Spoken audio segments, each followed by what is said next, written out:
The F-106 Delta Dart should have been one of those aircraft the Cold War left behind. It arrived in an era when military technology was moving so quickly that entire concepts seemed to age in real time. By the late 1950s, guided missiles were rewriting air combat. Intercontinental ballistic missiles were beginning to overshadow the manned bomber, and every new generation of fighter promised to make the last one look temporary. On paper, the F-106 looked like the final expression of a mission already approaching obsolescence. A single-purpose interceptor built to defend North America against Soviet bombers in an age that was already turning toward rockets, flexible tactical aircraft, and nuclear deterrence on a planetary scale. And yet the aircraft that seemed destined to be a relic became something very different. The F-106 went on to serve for nearly 3 decades. It stood alert through the most dangerous years of the Cold War. It outlasted assumptions, outlasted rival designs, and outlasted the belief that a dedicated interceptor had no future. Overshadowed by more glamorous fighters and rarely celebrated in popular memory, the Delta Dart became, by the simplest and most unforgiving standard, one of the most effective air defense aircraft the United States ever operated.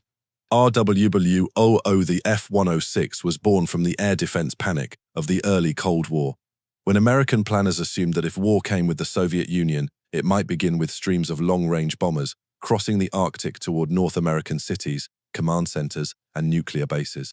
This was not a theoretical concern. Before ballistic missiles became the defining symbol of nuclear terror, the bomber was the delivery system everyone could picture. It was visible, countable, and terrifyingly real. If those bombers came, the United States and Canada needed a shield that could detect them at long range, track them through weather and darkness, launch fighters quickly, and destroy them before they reached their targets.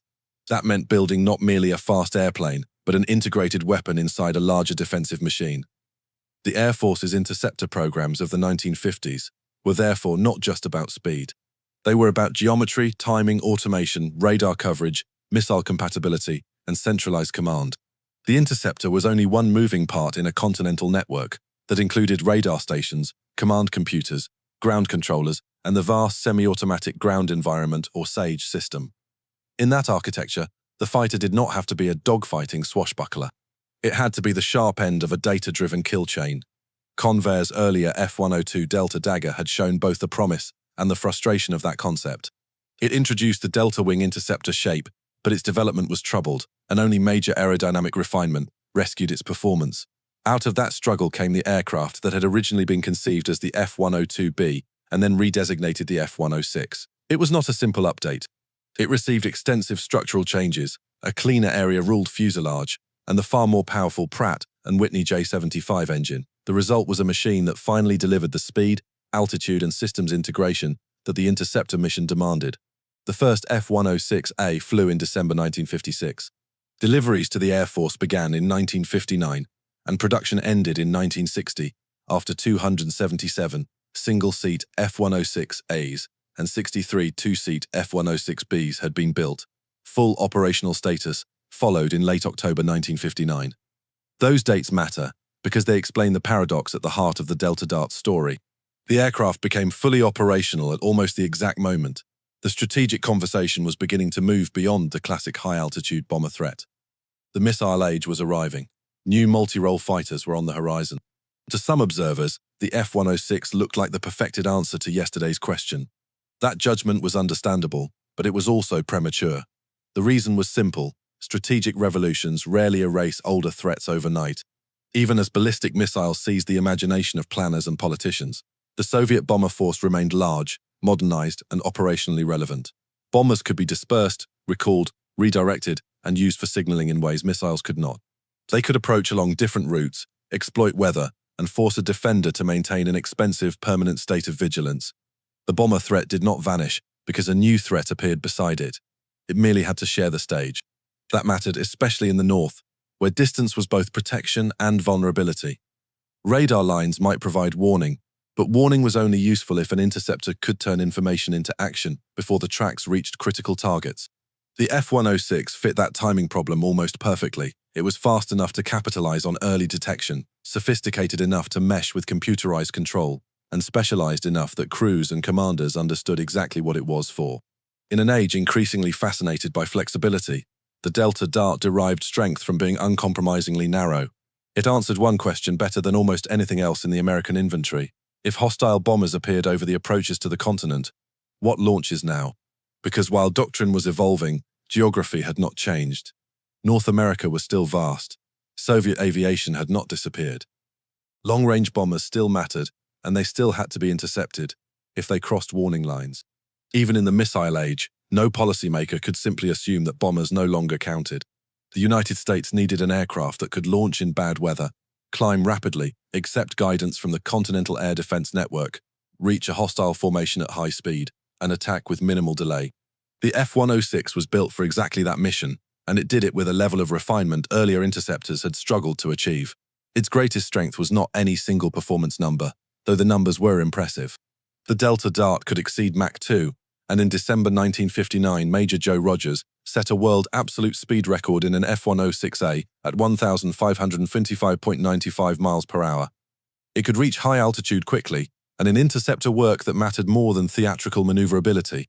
It carried its weapons internally to preserve aerodynamic cleanliness at supersonic speed, but the deeper advantage lay in the aircraft's electronics and how they interacted with the broader defense network.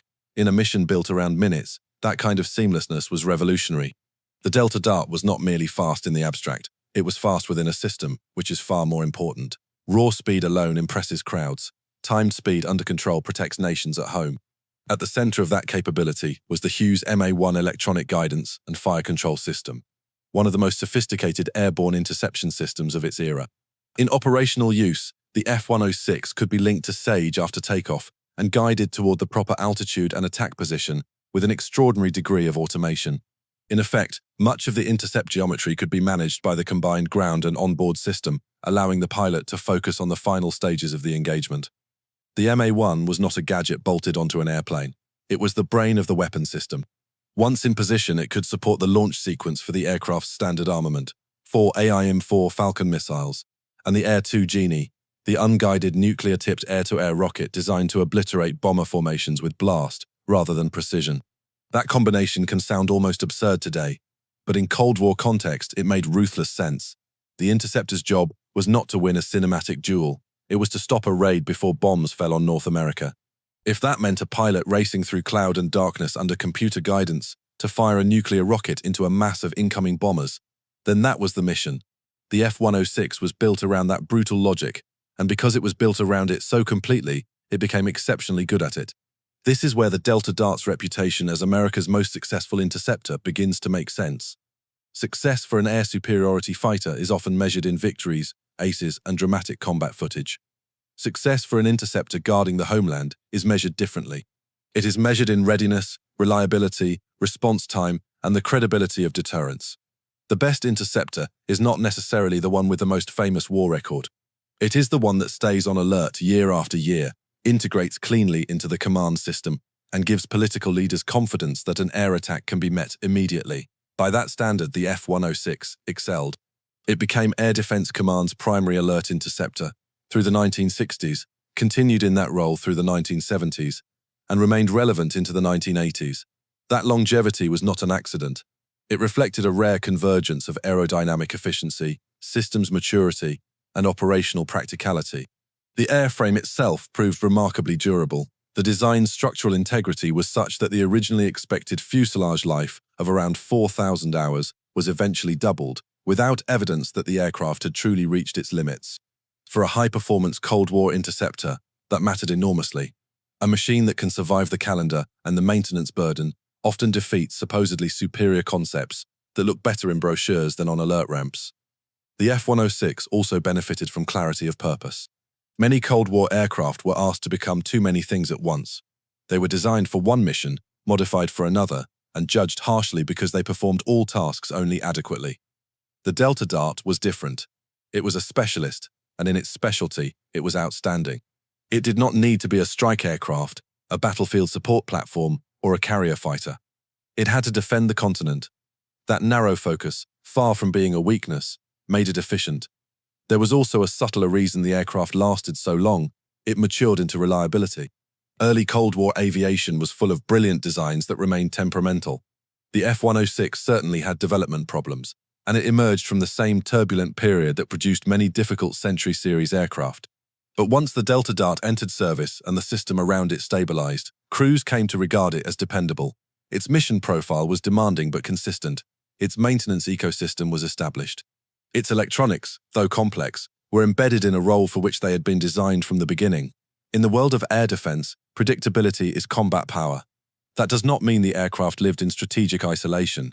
The world around it kept changing. Intercontinental ballistic missiles transformed nuclear planning. Tactical air warfare in Korea and Vietnam elevated different kinds of fighters and different definitions of air power. Public imagination gravitated toward multirole jets, carrier aviation, dogfights over Southeast Asia, and later the technological glamour of aircraft like the F-14, F-15, and F-16. Against that backdrop, the F-106 could seem almost invisible. A machine doing a quiet mission from northern bases while flashier aircraft captured headlines. But invisibility was part of its achievement. The Delta Dart spent its career guarding a front line that, if everything worked, never became a battlefield. It was a sentinel aircraft. Crews sat alert in weather that had no interest in romance. They launched for exercises, scrambles, and identification missions that rarely entered public myth. Their work was defined by procedures, timing, and the possibility of catastrophe. In a perverse way, the absence of dramatic combat history is exactly why the F-106 matters. It did not become famous because the mission it was built for never had to be fought at full scale. It helped make that outcome possible by making the defense system credible. Even so, the aircraft was not frozen in its original concept. One of the most revealing moments in its career came with the six-shooter modification program. Beginning in the early 1970s, some F-106 were fitted with an internal M61 Vulcan 20mm cannon and improved gunsight arrangements, giving the aircraft a more conventional close-in capability without sacrificing its missile armament. The upgrade acknowledged a changing tactical environment and the lesson made painfully clear in Vietnam that missiles alone were not always enough. More importantly, it demonstrated that the supposedly obsolete Interceptor still had room to adapt. In training and evaluation, the modified F-106 showed that it could do more than race toward bombers under ground control. The old specialist still had teeth, yet the real test of the Delta Dart's worth was not that it could broaden its role. It was that it continued to perform the original one so well that replacement became gradual rather than urgent. When the McDonnell Douglas F-15 Eagle began entering service, it was obviously a more modern and versatile fighter, but the transition away from the F-106 unfolded over years, not in panic. As active duty Air Force units converted, many Delta Darts passed to the Air National Guard, where they continued the air defense mission. That handoff says a great deal. Air forces do not assign second-rate aircraft to homeland alert duty merely out of sentiment. They do it when the aircraft still provides credible performance for the task, and so the F-106 endured. It remained on alert with Guard units until 1988, with the final Delta Dart-equipped squadron ending its alert duty in July of that year. By then, the aircraft that had once seemed mistimed had served across parts of 5 decades. It had outlived the assumption that its mission was a short-term bridge between older interceptors and a missile-dominated future. Its afterlife reinforced the point. Even after frontline service, F-106 found value as research aircraft and later as drones. NASA used F-106Bs for supersonic transport and propulsion-related research because the Delta Wing airframe remained useful as a test platform. Other airframes became QF-106 target drones, surviving in another form because the basic machine still had structural and aerodynamic worth. Obsolete aircraft do not usually keep finding new jobs for decades unless their design contains something fundamentally sound. So why was the F-106 so successful when it had every reason to be forgotten? Because it matched its strategic ecosystem better than many more famous aircraft matched theirs. It was fast enough, high-flying enough, and automated enough for the mission that mattered. Its MA-1 and SAGE integration turned it into more than a pilot with a radar. It became a node in a continental defense network. Its internal missile armament, including the AIR-2 Genie, reflected the grim practicality of Cold War interception doctrine. Its airframe proved robust. Its service life proved unusually long, and its operators trusted it enough to keep it on the line long after critics assumed the dedicated interceptor had become an artifact. There is an irony here that defines much of Cold War aviation history. The aircraft that appear most dramatic in retrospect are not always the ones that mattered most in day-to-day strategic terms. The F-106 never gained the mythic aura of the Phantom, the Tomcat, or the Eagle. It did not fight a public war that turned its pilots into household names. It did something harder to dramatize, and in some ways more important. It stood watch. It translated radar tracks and command inputs into a credible threat against any bomber force that tried to come south. It was the aircraft embodiment of a warning line across the Arctic sky.